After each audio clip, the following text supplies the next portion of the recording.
Je m'appelle Dan Grover, je suis artiste peintre. J'ai grandi dans un quartier pas très bien famé du 93 et j'ai rencontré là-bas le hip-hop et le street art. Et aujourd'hui, Baruch Hashem, j'arrive à faire Torah Mitzvot et j'essaie d'être un bon juif. J'ai commencé ma carrière d'artiste, on va dire, dans la rue, dans le 93. J'avais 13 ans. J'ai commencé à danser le hip-hop en banlieue parisienne, dans Paris, dans les métros, etc. C'est que le hip-hop, il m'a juste sauvé la vie dans le sens où il m'a permis d'être occupé avec quelque chose de créatif, de me sortir d'endroits où il y avait des choses qui n'étaient pas bonnes, comme la drogue, la violence, des vols, des choses comme ça. Et même si j'étais jeune, on était entouré par des gens qui consommaient de la drogue et qui vendaient de la drogue, etc. Mais ça nous a permis d'être entre personnes qui voulaient faire des choses positives. Les gens du quartier me respectaient un petit peu parce que j'étais pas trop mauvais en danse. J'étais même plutôt bon. Et même quand il y avait des choses qui se passaient, on me disait non, toi tu fais pas partie de cela, toi. Toi tu fais partie des gars qui font du hip-hop et qui font de la danse et qui sont dans le positif. Tu vas pas dans ces trucs-là. Mais à un moment donné, je me suis dit qu'il fallait que je passe de quelque chose qui était très public, très... J'étais sur scène, dans le métro, les gens te voyaient. J'ai cherché un moyen de m'exprimer qui était un moyen plus pnimi, plus intérieur, plus personnel. Et donc j'ai commencé à faire des esquisses de graffiti en fait, et je me suis rendu compte que ça marchait plutôt bien et que ça m'attirait plus encore que de danser dans la rue, donc j'ai commencé à dessiner. En réalité, j'ai eu beaucoup de chance aussi parce que dans la période où j'étais dans le graffiti à Paris, en banlieue parisienne, on faisait des choses qui étaient donc interdites, c'est-à-dire qu'on peignait sur les voies de métro ou de train, des fois sur des commerces, des rideaux de fer. Plusieurs fois, on s'est fait attraper par la police. Et j'ai eu beaucoup de chance parce que une fois, j'ai donc dormi au dépôt toute la nuit. On t'enlève les chaussures et tout. Et j'ai dormi dans une cellule avec un mec un peu drogué et genre un peu bizarre. Et bon, j'ai pas dormi de la nuit. Et le matin, ils ont convoqué donc mon père. Et je me suis dit, je vais prendre une raclée. C'était la première fois en fait. Et il arrive au poste et il dit, voilà, le policier, il y avait 3 policiers comme ça. Ils lui disent, voilà, votre fils, c'est une racaille, il fait des graffitis dans la ville, interdit, là. Et mon père, il a regardé, il lui a dit, écoute, je préfère savoir que tu as attrapé mon fils parce qu'il fait des graffitis que plutôt que tu l'aies attrapé parce qu'il a braqué une vieille. Quand mon père, il a dit ça, j'ai compris que mon père, il comprenait ce que je faisais, que je cherchais à m'exprimer en fait, que je cherchais pas forcément à détruire. Mais on a loué une relation qui était particulière par rapport à ça, quoi. À l'âge de 18 ans, j'étais à fond dedans, c'est-à-dire la danse, la peinture et tout ça. Et techniquement, mon père il a voulu déménager aux Antilles. Et il m'a dit, est-ce que tu viens avec moi? Je lui ai dit, écoute, moi aux Antilles, il n'y a rien pour moi. Il n'y a rien à voir entre les Antilles et le hip-hop. Et il m'a dit, viens voir. Il m'a dit, viens voir, juste viens voir, voilà comment ça se passe et tu verras si ça te convient ou pas. Et on était dans l'avion. Et de l'avion, j'ai vu un mur immense. Et je dis à mon père, du hublot, je dis, regarde.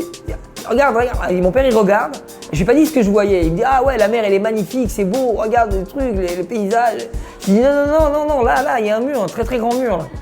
Et quelques années plus tard, mon père, il m'a obtenu l'autorisation, Zichrono Livracha, de peindre sur ce mur et d'avoir un budget énorme pour l'époque, un budget énorme. Et j'ai fait un graffiti de 600 mètres sur le stade de Bemao. J'ai commencé par des graffitis, mais après, j'ai commencé à faire des expositions. En 91, j'ai fait ma première exposition, j'avais 21 ans. Et de là-bas, j'ai commencé à m'intéresser à beaucoup plus de choses et la vie était beaucoup plus lente. Il n'y avait pas toutes les tentations, il n'y avait pas toute la violence, il n'y avait pas tout le rythme effréné de la banlieue parisienne et du hip-hop. C'était devenu quelque chose de plus aérien comme ça. Et en fait, de la peinture sur les murs qui m'ont rendu un petit peu célèbre en Guadeloupe, je suis passé aussi au tableau en fait. Et j'ai donc développé des techniques nouvelles, des recherches nouvelles, des approches nouvelles. Et ça m'a amené dans des rencontres assez extraordinaires. Par exemple, on m'a demandé de faire les décors des concerts de James Brown, de MC Solar. J'ai travaillé avec des gens de MTV, des gens du cinéma. Par rapport à mon judaïsme, en vérité, quand je suis arrivé en Guadeloupe, il était encore moins important que ce que j'aurais pu avoir en banlieue parisienne. Parce qu'il y avait une toute petite communauté à l'époque.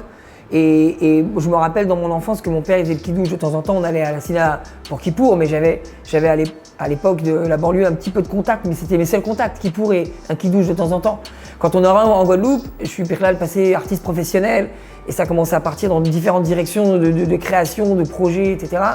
Et là, mon lien avec le judaïsme, il était carrément inexistant. Je ne savais pas, même à l'époque, je ne savais pas ce que ça voulait dire étudier ou je ne savais pas ce que c'était Shabbat.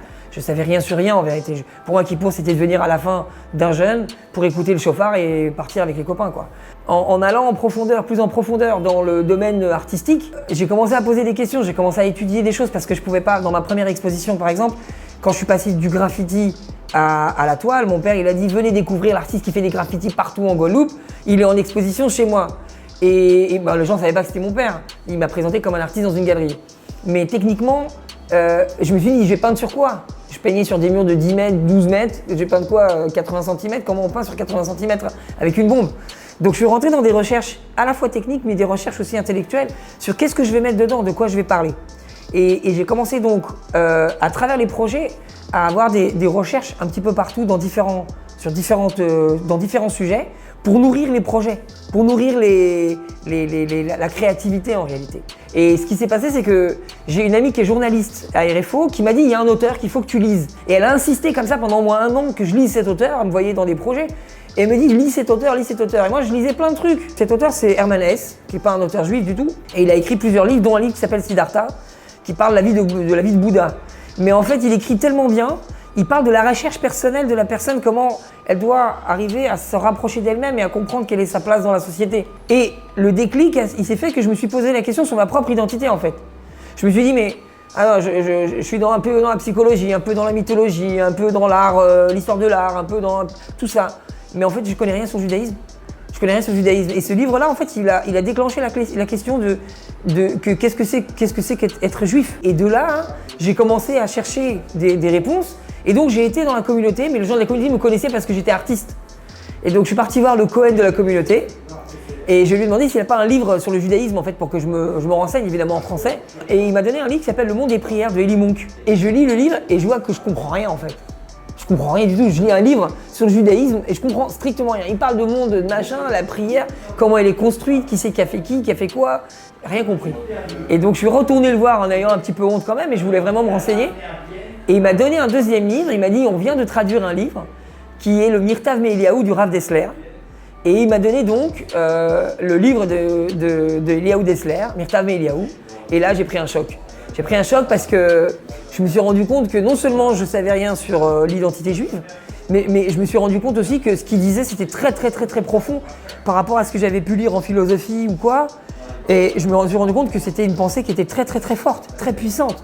Et je me suis dit c'est pas possible que je passe à côté de ça en fait. Et après j'ai commencé à lire des livres les uns après les autres sur le judaïsme en français. Et au bout de quelques semaines, quelques mois, j'ai commencé à mettre les tefs seul dans mon atelier. J'allais pas à la synagogue encore. Et à ce moment-là, je me suis dit, si je veux vraiment comprendre mon judaïsme, je dois partir en Israël. Parce que je ne peux pas apprendre sur le judaïsme en restant là-bas en Guadeloupe, bord de mer, les concerts, les spectacles, le hip-hop.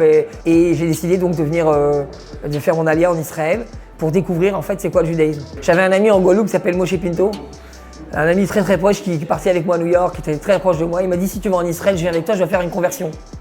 Parce qu'il s'appelle Pinto, mais sa maman n'était pas juive. Donc on s'est retrouvés à Jérusalem pour que lui il aille dans une yeshiva à Jérusalem, faire un programme de conversion, s'inscrire pour ça. Je suis dans les couloirs là-bas avec lui, il rentre voir le Rav, et moi je suis dehors dans le couloir, et le Rav il sort me voir après qu'il ait parlé avec Moshe, et il me dit « Et toi qu'est-ce que tu fais ?» Je dis « moi je suis venu accompagner mon copain Moshe. » Il me dit « Peut-être tu restes avec nous et tu étudies avec nous. » Je lui dis « Mais vous étudiez quoi ici ?» Il me dit « On étudie la Torah. » Je lui dis « Mais ça veut dire quoi étudier la Torah ?» Il me dit « Viens, reste avec nous une semaine. » Et tu sauras ce que ça veut dire d'étudier la Torah. Donc je suis resté Bémet une semaine, on est parti chercher nos affaires, etc. Et au bout d'une semaine, alors faut comprendre, c'était Jérusalem il y a à peu près 20 ans. Au bout d'une semaine, moi je voulais repartir parce qu'il y avait des cafards comme ça dans les chambres, on dormait sur des planches en bois, c'était au mois de décembre, il faisait genre moins 3 degrés. Et au bout d'un moment, ce qui s'est passé, c'est que je lui ai dit, bon écoute, moi je m'en vais, j'ai une tente dans le nord d'Israël, je vais aller retourner dans là-bas, peut-être j'irai dans un kibbutz, etc. Et techniquement, j'ai rencontré le Rav juste en sortant de la yeshiva le matin à 7h30, j'allais chercher le bus le plus tôt possible pour partir. Et je vais pour sortir comme ça avec mon sac, et il me voit à la sortie. Et il me dit, où tu vas ? Je lui dis, franchement, c'est un peu dur ici, là, ça va un peu vite quand même, c'est un peu difficile les conditions et tout. Il me dit, écoute, si tu crois que tu vas étudier la Torah sur un transat avec un verre de coca au bord de la plage, il m'a dit, tu te trompes. Comme ça, il m'a dit. Et quand il m'a dit cette phrase-là, je me rappelle comme aujourd'hui, je me suis assis sur mon sac, et j'ai quelque chose qui est monté en moi, comme s'il faisait un battle avec moi. Il me mettait au défi, comme quand on faisait des défis dans la rue, genre de danse. Ouais, genre, je te défie de faire comme moi ou mieux que moi. ouais, ou dans les graffitis, tu te défies de... Et je me suis dit, il a raison. C'est pas possible de découvrir quelque chose d'aussi important dans des conditions comme ça. Il faut être dans des vraies conditions, faut batailler pour ça. Et je suis resté là-bas pendant 4 ans en fait, dans cette yeshiva-là. Et c'est là où j'ai appris l'hébreu, c'est là où j'ai appris les textes, etc. Et pendant cette période-là, en fait, au départ, je découvrais le judaïsme, l'étude, l'hébreu, et au fur et à mesure, je comprenais aussi que j'allais prendre tout ça et que j'allais le peindre en fait. Je comprenais que c'était quelque chose qui allait devenir une source d'inspiration incroyable, un truc colossal, au-delà de ce que j'aurais pu jamais imaginer, quoi. Et quelques années après, donc après ma 4e année, en fait, je suis parti étudier dans une yeshiva litaïte parce que je voulais comprendre le texte de manière, on va dire, directe, sans orientation. Et en parallèle, après la yeshiva litaïte, le soir, après le seder, donc on avait le seder du matin, le seder de l'après-midi, le seder du soir. Et après le seder du soir, des fois je sortais et j'allais étudier la chassidoute. J'allais étudier chez les Breslev, chez les Chabad, pour voir un peu, comprendre un petit peu quelle était leur approche par rapport à la Torah. Ouais. Et donc dans cette période-là, j'avais des livres de chassidoute dans la yeshiva litaïte et j'avais étudié 4 ans dans une yeshiva qui était mizrachite en fait. Et j'avais besoin de toucher à tous ces aspects de la Torah et de voir comment ils s'imbriquent les uns avec les autres. Je peignais très peu, je peignais très peu. J'avais à un moment donné une famille à Beit Vegan qui me prêtait un hangar à vélo pour peindre. Et je dessinais des lettres hébraïques, je faisais des ktubot, des trucs un peu judaïka comme ça. Mais dans ma tête, je savais que je préparais un projet judaïka très important qui était les 22 lettres de l'alphabet que j'ai peint quand je me suis marié, quoi, après la yeshiva en fait. Mon lien avec Torah Box, en vérité, il est très beau parce que c'est très dur d'être un artiste en Israël et d'être religieux, de faire shacharit, mincha et arvit et faire les chagim et faire tout ce que Akadosh Baruch Hu veut qu'on fasse. C'est assez difficile d'allier les deux en réalité, le monde du travail et le monde de la Torah ensemble, et d'être un artiste et dans le monde de la Torah c'est encore plus difficile. Il y a quelqu'un qui m'a dit, écoute, tu devrais aller voir un Torah Box parce que des fois ils aident des gens, ils font du chesed. Et j'avais besoin d'un certain montant d'argent pour un problème très spécifique, une dette très, très particulière et qui était assez dangereuse en fait, qui aurait pu me poser des gros problèmes. Et donc j'ai été à Torah Box et j'ai rencontré le Rav Benjamin et il m'a dit je sais ce que tu fais, je connais ton travail et tout ça. Et je lui ai expliqué mon problème et il m'a dit écoute, ok, j'ai une solution pour toi, je vais t'acheter un lot de tableaux. Et comme ça tu pourras prendre l'argent et tu pourras payer ta dette et tu pourras régler ton problème. Donc j'ai préparé un lot très important de tableaux et il m'a payé ça directement. Et c'est là où j'ai connu Torah Box en fait, dans les bureaux tout ça, et j'ai compris en fait qu'il y avait des gens qui partageaient, il y avait des sites internet, il y avait énormément de zikouï arabim, de bienfaits pour les tzibou. Et pour le public, le fait que j'ai pu étudier ces 7 ans en yeshiva vraiment, puis après j'ai un peu étudié au kollel, en fait l'étude de la Torah elle m'a jamais quitté. Ce que j'ai compris aussi c'est que à travers ma peinture, je pouvais passer des messages d'une manière qui était très puissante. De la même manière qu'on dit ça souvent, qu'une image, elle reflète 1000 mots. C'est-à-dire que dans une image, on peut voir des centaines d'histoires. Et donc j'ai pris ma peinture comme un moyen en fait de parler de la Torah, et tout en sachant que les gens allaient pouvoir la voir sous 1000 aspects en même temps. Et donc j'étudie tout le temps, en constant, et après je transforme ce que j'étudie en tableau en fait. Et ce qui est très fort, c'est que l'art en lui-même, il a une capacité, quand il contient de la Torah, de rapprocher les gens de la Torah en fait. Donc les gens en réalité, à travers l'objet de l'art, ils vont soulever des questions et ils vont se rapprocher de la Torah. Et aujourd'hui, même dans mon action, même quand je vais dehors, je fais des graffitis sur des échafaudages, sur des grues, les gens ils voient avec les titiotes, je leur fais attendez, bougez pas, je vais faire mincha, est-ce que c'est kasher le sandwich, etc. Toutes ces questions-là qui sont dans la vie juive. En réalité, les gens ils sont à côté, ils voient un artiste, mais ils se posent des questions sur la vie juive d'un coup. Donc ils voient l'œuvre, ils voient le travail, ils comprennent ce qu'il y a à l'intérieur de l'œuvre, et ça fait un espèce d'ensemble qui crée une forme de kirouv. Mais moi j'appelle ça un kirouv informel. C'est-à-dire je me vois pas comme un rave, même si j'étudie, mais je pense qu'il y a des questions très profondes que les gens vont se poser ces questions-là dans la vie, en réalité. Et l'art, chez moi, ça fait partie de la vie, et la Torah fait partie de la vie, et les gens, en fait, ils vont poser ces questions-là, et ils vont se rapprocher grâce à ça, parce que c'est une Torah Traïm, en fait. C'est pas quelque chose qui leur paraît complètement séparé de la réalité, ou quelque chose qui n'est pas forcément un bel aspect. Non, au contraire, c'est très beau, c'est très coloré, et pourtant il y a de la profondeur, et pourtant il y a du judaïsme dedans, et les gens, je pense que ça les interpelle. Ma teshuva, c'est ça.